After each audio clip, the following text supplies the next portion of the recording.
All right, buckle up, America. We're about to embark on a journey through one of the most controversial chapters in recent trade history. Remember when Trump promised to shake things up? Well, he certainly did, and not just in the political arena. His trade policy sent shockwaves across the globe. Well, he wasn't kidding. Remember those tariffs he slapped on goods from Mexico and Canada? They were just the beginning of a much larger strategy.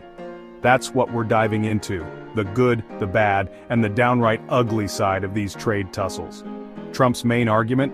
He believed that the US was getting the short end of the stick in these trade deals.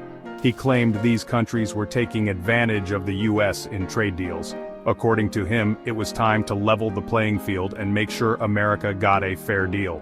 So he threw on these tariffs like a financial penalty box, hoping to force them to renegotiate. It was a bold move, one that had everyone from economists to everyday citizens talking. Now, whether you think it was genius or lunacy, one thing's for sure, it was a wild ride. The stock market went on a roller coaster, and political debates became more heated than ever. Think of it like this, trade is like a complex dance, and every step has to be carefully coordinated. When one partner decides to change the rhythm, it throws everything off balance. Imagine your neighbors are always borrowing your lawnmower, but never let you borrow their BBQ grill. It's annoying, right? You'd want to set things straight. Well, Trump's tariffs were basically him saying, "Enough is enough. Time to pay up for using my lawnmower." He wanted to make sure that the US wasn't being taken for granted. But hold on, because as with any family feud, things got a whole lot more complicated. Relationships were strained, negotiations became tougher, and the global trade landscape was forever altered. So, was it worth it?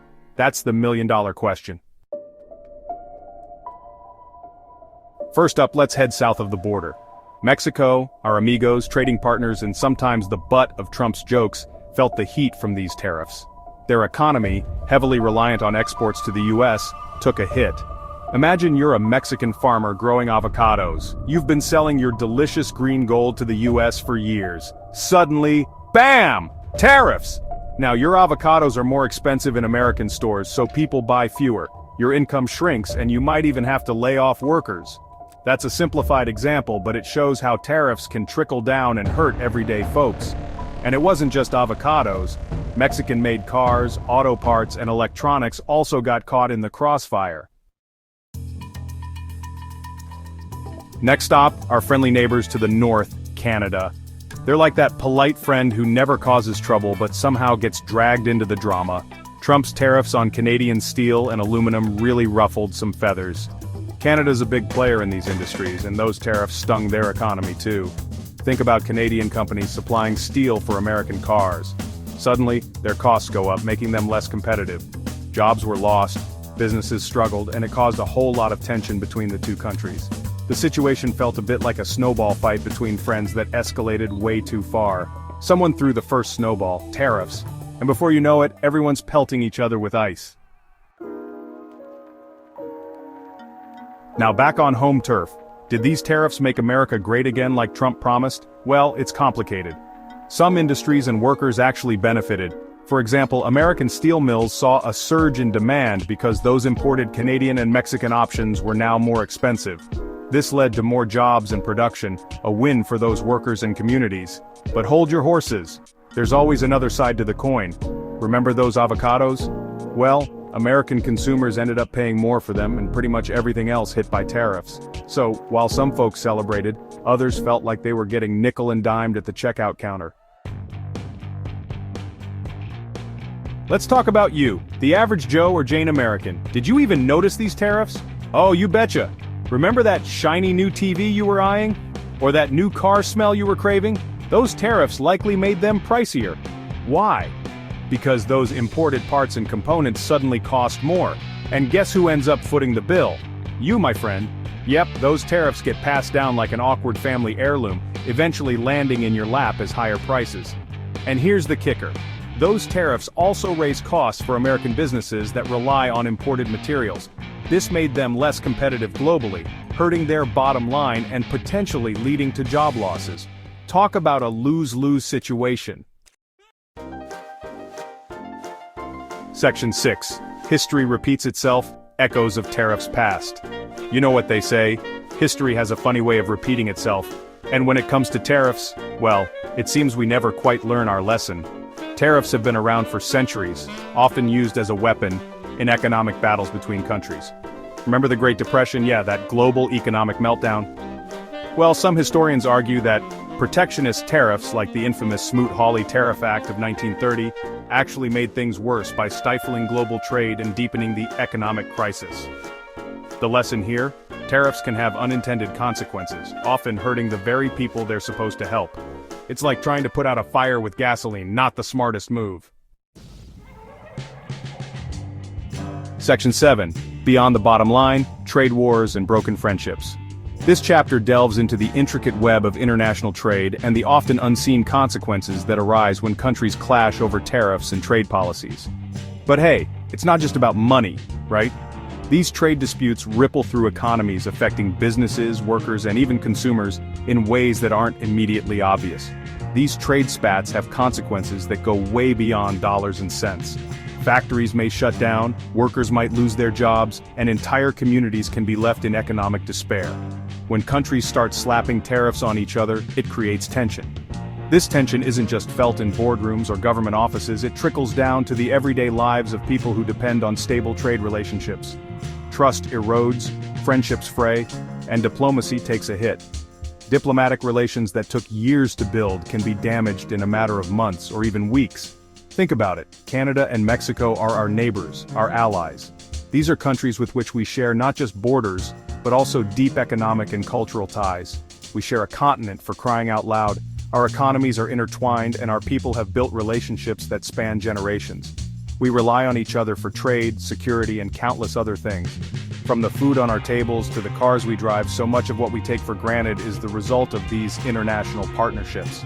Engaging in these tariff tit-for-tats might seem like a quick win to some, a way to score political points or protect certain industries. But in the long run, it can damage those crucial relationships. The short-term gains are often overshadowed by long-term losses in trust and cooperation. It's like having a shouting match with your family at Thanksgiving dinner. You might feel better in the moment, but the damage to relationships can be lasting.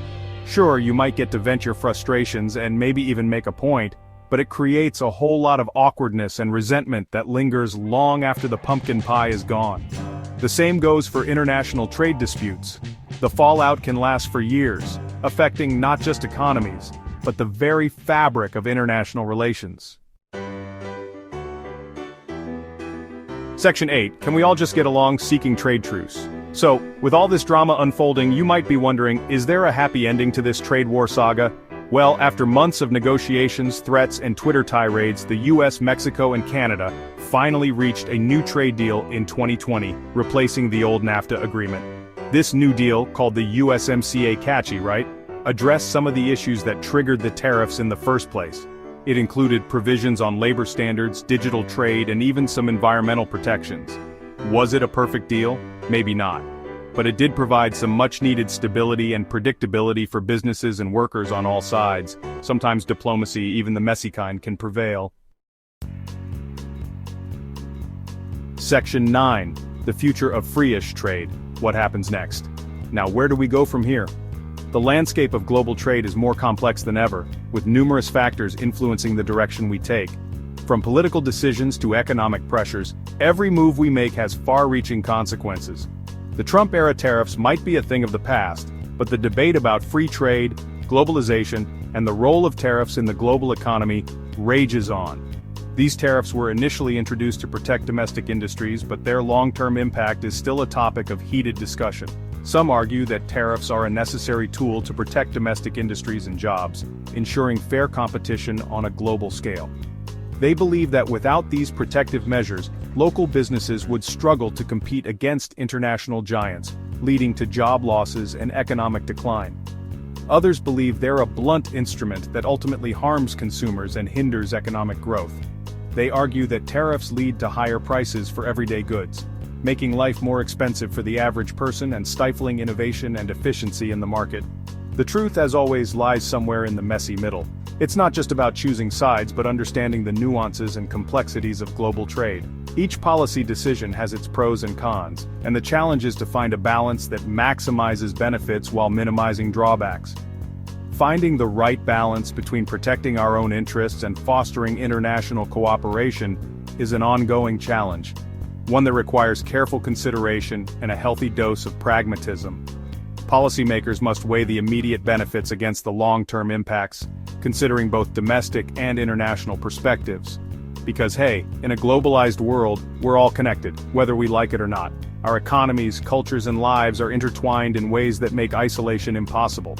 The future of free-ish trade will depend on our ability to navigate these connections thoughtfully and strategically, ensuring that we all move forward together.